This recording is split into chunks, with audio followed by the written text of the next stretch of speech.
오늘 하나님께서 주신 본문 말씀으로 축복의 통로이란 제목으로 말씀을 선포합니다. 이번 주 토요일이 설 명절입니다.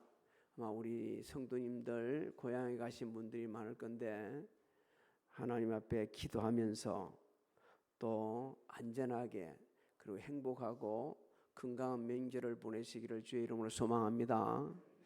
가능하면 설 명절을 보내고 그냥 뒤돌아보지도 말고 올라와서 여기 와서 주일날 예배를 드리고 그러고 나서 월요일날 쉬고 출근하는 게 훨씬 더 나을 겁니다. 하나님이 인도하신 대로 또 행편을 따라서 그렇게 하시기 바랍니다. 오늘 이 본문 말씀을 가르쳐서 성경 중에 나오는 가장 아름다운 기도 중에 하나다.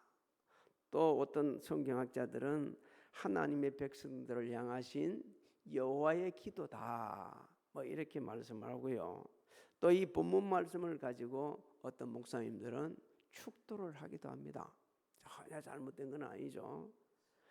하나님의 은혜로 구원받은 그 애굽에서 구원받은 이스라엘 백성들이 가나안 땅을 향해 광야길을 걸을 때입니다. 하나님께서는 그 지치고 힘든 그 이스라엘 백성들에게 모세를 통해 아주 귀한 명령을 내리죠. 22절로 23절을 한번 읽어볼까요? 시작. 여호와께서 모세에게 말씀하여 이르시되 아론과 그의 아들들에게 말하여 이르기를 너희는 이스라엘 자손을 위하여 이렇게 축복하여 이르되. 이 축복하다는 단어적 의미는요, 무릎을 꿇다 이런 뜻입니다. 이 무릎을 꿇는 자에게 하나님께서는 은혜를 베풀어 주시는데 어떤 은혜를 베풀어 주시냐?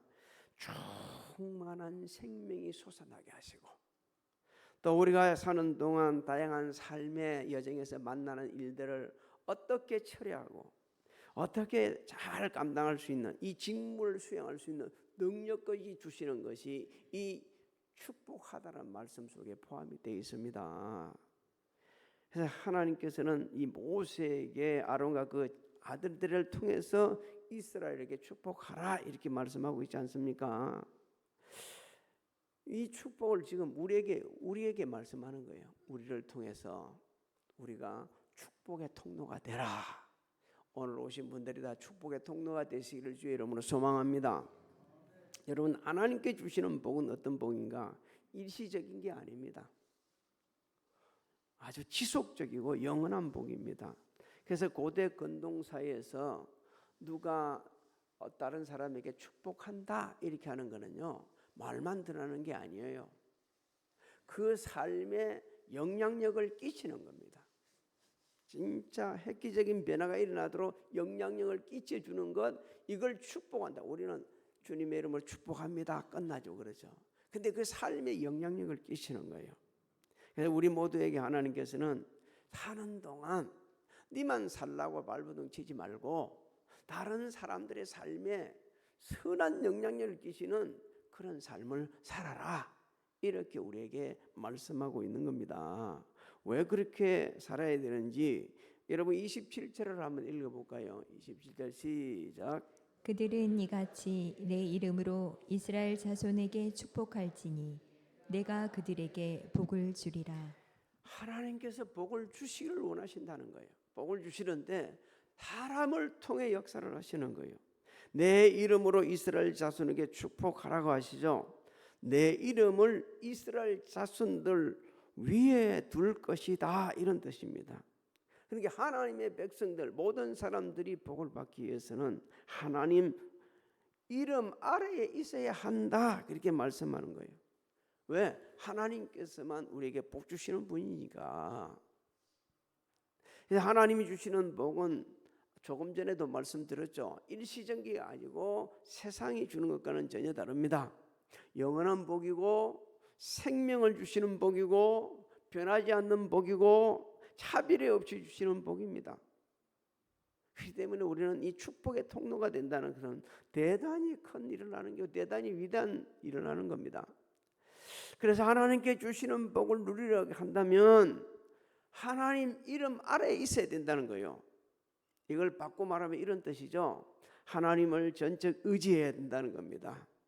모든 상황에 하나님 앞에 간구해야 한다는 겁니다.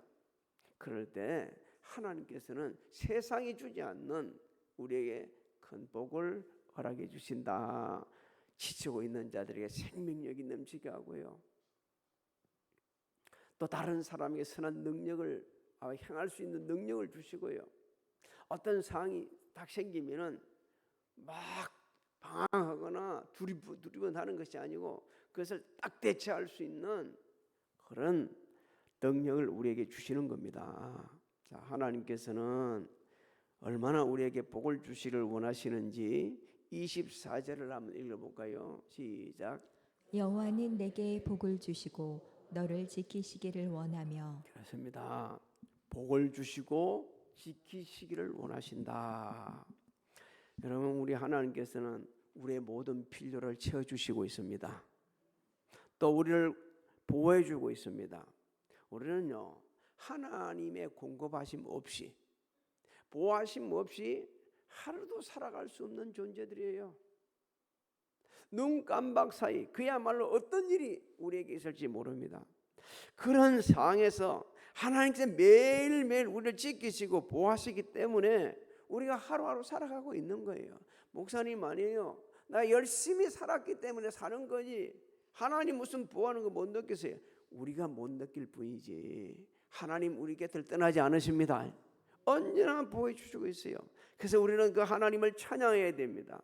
하나님을 섬겨야 됩니다. 모든 영광을 하나님께 돌려야 돼요. 출애굽기 23장 25절로 26절을 읽어볼까요? 하나님 그렇게 말씀합니다. 시작. 내 하나님 여호와를 섬기라. 그리하면 여호와가 너의 양식과 물에 복을 내리고 너희 중에서 병을 제하리니 내 나라에 낙타하는 자가 없고 임신하지 못하는 자가 없을 것이라. 내가 너의 날수를 채우리라. 할렐루야. 날수를 채우시는 하나님 아버지, 하나님의 지키심과 보호하심 없이는요 이 세상을 살아갈 수 없다는 거예요. 하나님께는 계속해서 우리와 함께 하시고 은혜 베푸시기를 원한다고 말씀하고 있습니다. 여러분, 자 25절을 우리 같이 읽어볼까요? 뭐라고 말씀하고 있니? 시작. 여호와는 그의 얼굴을 내게 비추사 은혜 베푸시기를 원하며. 할렐루야. 바꾸 말씀드리면 주의 백성들을 구원하시고 회복시켜 주시기 위해서 임재하시기를 원하신다는 거예요. 하나님의 임재하심은 하나님이 우리와 함께 하시는 거예요. 그래서 하나님이 함께 하시면 모든 대적을 이깁니다. 모든 상황을 극복할 수가 있습니다. 하나님께는 말씀에 순종하는 자와 함께 합니다. 어디로 가든지 함께 하시겠다고 약속해 주셨어요. 하나님 말씀대로 행하지 않는 자에게는 함께 하시지 않습니다. 하나님의 말씀에 순종한 요수와 함께 하셔가지고 가나안 땅을 정복했습니다. 가나안 땅은 아무나 정복할 수 있는 게 아니에요. 하나님이 또 모세 후임자로 뒤를 이어서 또 요수아를 세우기도 했지만 그 당시 이스라엘 백성들 모세가 이끌어도 말 안 듣던 사람들이요. 그 후손들이요. 그 후손들. 그러면서 그 사람들과 함께 간다는 게 얼마나 힘들겠어요. 근데 하나님께서 말씀해 주셔. 너 입에 뭘 떼지 않으면, 율법 떼지 않으면, 좌우로 우로 치우치지 않는다면 내가 너와 함께 할게. 여러분, 하나님이 함께 하심이 형통한 복입니다. 다윗이 골리앗을 이길 수 없어요. 우리는 다윗이 골리앗 이겼다니까 그럴 수도 있네 이렇게 생각할 수 있는데 하나님이 함께 하셨기 때문에 이긴 겁니다. 하나님이 함께 하셨기 때문에. 하나님께서는 어떤 가운데서도 우리를 지키시겠다고 약속하시고요, 함께 하시겠다고 약속하셨습니다. 이사야 43장 1절로 2절을 한번 읽어볼까요? 시작. 야곱아, 너를 창조하신 여호와께서 지금 말씀하시느니라. 이스라엘아, 너를 지으신 이가 말씀하시느니라. 너는 두려워하지 말라. 내가 너를 구속하였고 내가 너를 지명하여 불렀나니 너는 내 것이라. 내가 물 가운데로 지날 때 내가 너와 함께 할 것이라. 강을 건널 때 물이 너를 침몰하지 못할 것이며 내가 불 가운데로 지날 때 타지도 아니할 것이요 불꽃이 너를 사르지도 못하리니. 믿습니까? 저 불꽃이 타르지 못한 사람이 성경에 기록되어 있다. 누구죠? 다니엘이 어디 들어갔어요? 사자굴 속에 들어가도 안 타잖아요. 하나님이 지키시고 보여주셨습니다. 여러분, 하나님께서는요 우리에게 또 평강 주시기를 원하고 계십니다. 평강. 주의 백성들에게 아무리 부족함이 없는 그야말로 평화로운 상태에 살 수 있도록 복 주시기를 원하신다고 말씀하고 있어요. 26절을 한번 읽어봅니다. 26절 시작. 여호와는 그 얼굴을 내게로 향하여 드사 평강 주시기를 원하노라 할지니라 하라. 유대인에게 있어서 평화는요 삶의 기초였고 전부였습니다. 그 사람이 사람답게 사는 길이 하나님의 주시는 평강이라고 여겼어요. 맞습니다. 하나님의 주시는 평강이 없으면요 우리는 세상을 사람답게 살아갈 수가 없어요. 아무리 좋은 음식이 있어도 불안한 인생에게는 그 좋은 음식이 아닙니다. 먹어도 먹는 게 아니에요. 여러분, 제가 가끔 말씀드렸죠. 우리 중에는요 겉으로는 웃고 있어. 근데 속은 타고 있는 사람이 있어요. 겉으로는 아무 일 없는 것 같던데 너무 속은 지금 견딜 수가 없을 정도로 아픈 사람들이 있어요. 이런 사람들은요 얼마 가지 못해서 영적으로도 파산하게 되고 육신적으로 파산하게 되고 심지어 생명을 끊을 수도 있습니다. 그런데 하나님께 주시는 이 평강을 누리게 되지게 되면 모든 상황을 극복할 수 있습니다. 그 은혜를 우리 하나님께 주시겠다는 거예요. 그런데 우리가 알아야 될 게 있습니다. 하나님의 주시는 평강은 예수님을 믿어야 합니다. 예수님을 믿지 않으면 받을 수가 없어요. 왜? 예수님께서 화목제물이 되셨거든요. 그래서 하나님께서 그것을 기쁘시게 여기고 우리 사이 합평할 수 없는 그 사이 지혜의 담을 흘려주시면 이래가지고 우리가 하나님의 주시는 그 평강을 누릴 수 있게 된 겁니다. 성경에는요 정말 하나님이 주시는 평강을 누리면서 사명을 감당한 분이 많이 있죠. 그 중에 한 분이 사도 바울입니다. 그는 어떤 상황에서도 무슨 마음을 가진다고 그랬죠? 자족하는 마음을 가진다고 그랬어요. 예수 그리스도로 말미암아 그 은혜를 누리게 된 겁니다. 에베소서 2장 16절로 18절을 한번 읽어볼까요? 시작. 또 십자가로 이 둘을 한 몸으로 하나님과 화목하게 하려 하심이라. 원수된 것을 십자가로 소멸하시고 또 오셔서 먼데 있는 너희에게 평안을 전하시고 가까운 데 있는 자들에게 평안을 전하셨으니 이는 그로 말미암아 우리 둘이 한 성령 안에서 아버지께 나아감을 얻게 하려 하심이라. 사랑하는 성도 여러분, 하나님께서는 모든 사람에게 복 주시기를 원합니다. 모든 사람과 함께 하시기를 원하십니다. 모든 사람들에게 평강 주시기를 원하십니다. 하나님께 주시는 평강은 세상에 주지 못하는 완전하고 영원한 평강이라는 것을 우리는 확신을 하고 그것을 선포를 해야 합니다.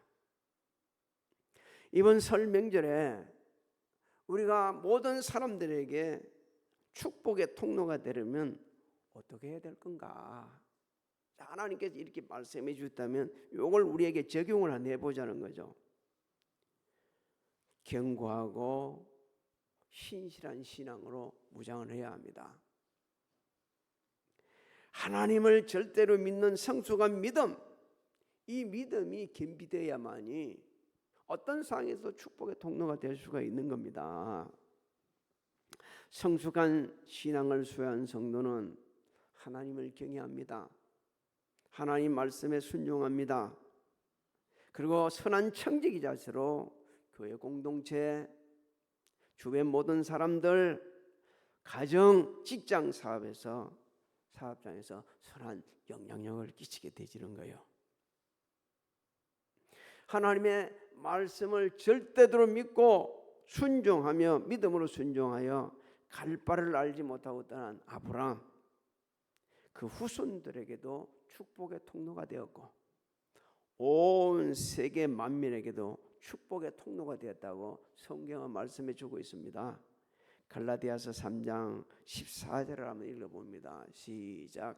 이는 그리스도 예수 안에서 아브라함의 복이 이방인에게 미치게 하고 또 우리로 하여금 믿음으로 말미암아 성령의 약속을 받게 하려 함이라. 확신하십니까? 아브라함의 후손으로 누가 오셨어요? 예수 그리스도가 오셨어요. 예수 그리스도로 말미암아 아브라함의 후손은 예수 그리스도로 말미암아 온 세계 만민이 구원받는 이 축복을 누리게 하는 축복의 통로가 되었습니다. 우리가 축복의 통로가 되려면 경건한 삶으로 무장되어야 됩니다.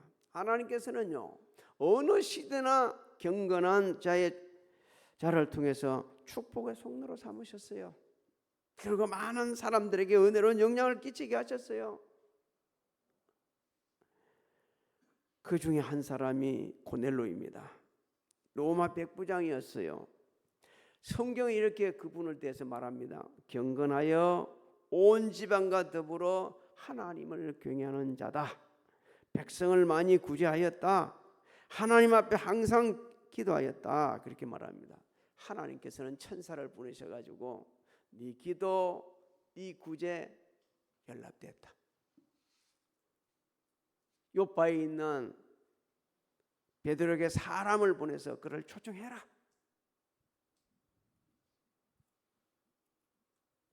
그들은 그대로 순종을 합니다. 고넬로는. 그래서 그 가족이 전체 구원받는 축복을 받게 되지죠. 사도행전 10장 24절 47절로 48절 같이 읽어봅니다. 시작. 이튿날 가이사랴에 들어가니 고넬료가 그의 친척과 가까운 친구들을 모아 기다리더니 이에 베드로가 이르되 이 사람들이 우리와 같이 성령을 받았으니 누가 능히 물로 세례 베품을 금하리오 하고 명하여 예수 그리스도의 이름으로 세례를 베풀라 하니라. 그들이 베드로에게 며칠 더 머물기를 청하니라. 할렐루야. 이 축복의 통로 얼마나 대단한 복인지. 우리가 축복의 통로가 되려면 경건한 언어로 무장되어야 됩니다. 여러분 하나님께서 우리에게 혀를 주셨어요. 혀가 없으면 말 못합니다. 어느 유명한 가수가 혀에 암이 걸려서 3분의 1이라든가 3분의 1을 잘라냈는데 이걸 노래를 해야 되는데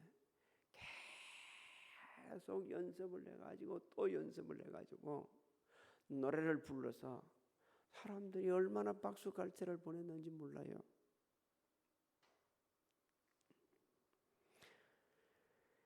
하나님께서요 우리에게 혀를 주신 것은 축복의 통로가 되라고 주신 겁니다. 그런데 경건하지 않고 말씀으로 우리의 은혜가 순화되지 않는 사람들은 아주 혀를 가지고 독을 품고 다른 사람에게 해를 끼친다고 성경은 우리에게 일깨주고 있어요. 야고보서 3장 6절을 한번 읽어볼까요? 시작. 혀는 곧 불이요 불의의 세계라. 혀는 우리 지체 중에서 온몸을 더럽히고 삶의 수레바퀴를 불사르나니 그 사르는 것이 지옥불에서 나느니라. 우리가 경건한 신앙으로 하나님의 말씀으로 우리 혀가 완전히 순화되어 있을 때 그때 정말 사람들에게 축복의 통로가 되는 말을 하는 거예요. 미국에 있었던 일입니다. 집안이 너무 가난한 소년이 구두를 닦고 있었어요. 그래서 살아야 되니까. 어느 날 자신이 펴놓은 자판에 TV에 많이 나오는 미국의 상은 여인이 앉아 구두를 닦습니다. 국회 상은 여인이 구두를 닦아달라는 거예요. 그래서 소년이 구두를 다 닦아줬어요. 상은 여인은 일어서면서 수고 많이 했어요. 그러면서 이렇게 말합니다. 나도 어릴 때 집안이 너무 어려워서 구두 닦기를 했어. 열심히 해봐. 얼마든지 변화될 수 있어. 그러면서 아주 두둑한 팁을 주고 갑니다. 그분이 딱 지나간 후에 이 어린 소년이 생각해 보니까 저렇게 유명한 상은 의원이 어릴 때 구두를 닦아서 그렇다면 나도 희망이 있네. 그러면서 주경야독하는 거예요.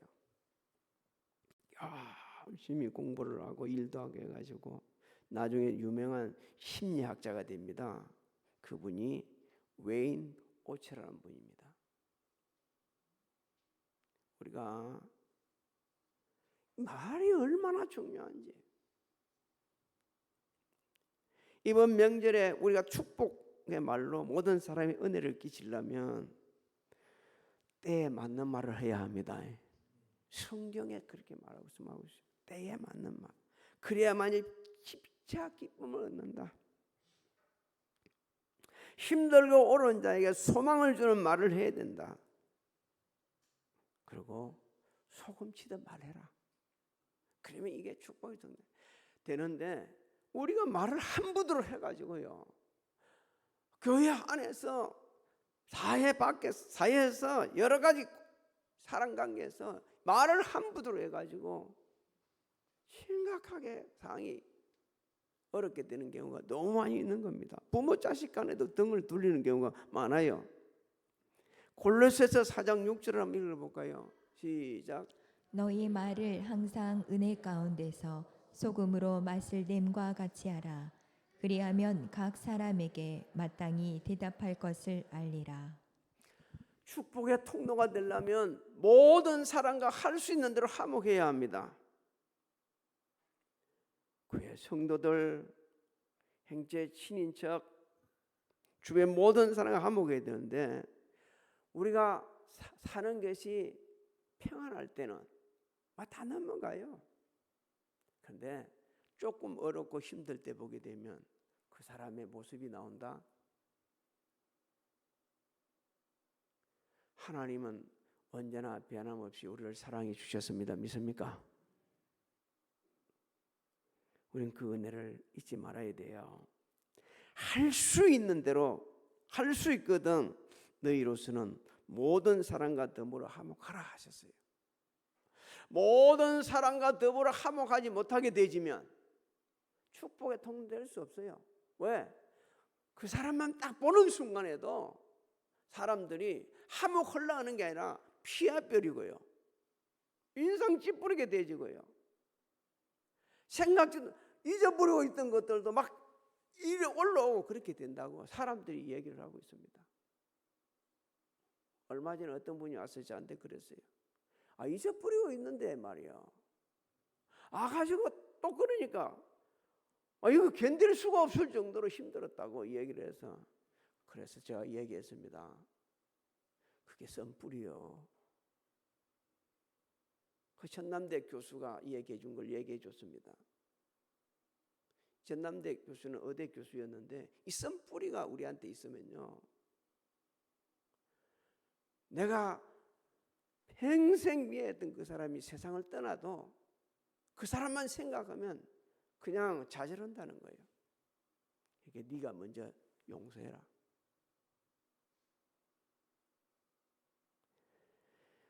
우리가 축복의 통로가 되려고 그러면 복음을 전해야 합니다. 이런 복음은 사람을 구원하시는 하나님의 능력입니다. 믿습니까?